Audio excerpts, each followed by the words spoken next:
Ja, wunderschönen guten Abend, liebe Freunde. Wir sind hier mit dem Rainer und mit dem Adi. So, heute filmen wir mal mit der GoPro und hoffen, dass so die Kameraführung gut ist. Ja, was haben wir gemacht heute? Erzähl mal ein bisschen was. Wir haben heute das neue Motto-Lied von Köln eingesungen. Und das eine Woche nach Aschermittwoch. Man muss sagen, am Dienstag, letzte Woche war der Text fertig innerhalb einer Stunde nach Verkündung und heute schon im Kasten. Also, das heißt, ihr seid ja noch schneller als die Kuh da fast, wa? Wir sind schneller.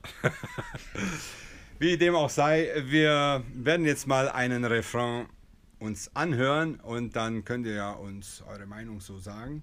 Auf geht's!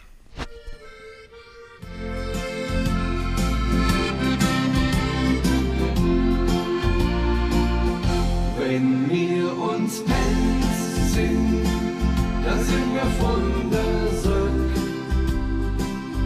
Wenn wir uns Pens sind, strahlt unser Herz voll Glück. Wenn wir uns Pens sind, ist die Welt so wunderschön. So ist es hier am Ring.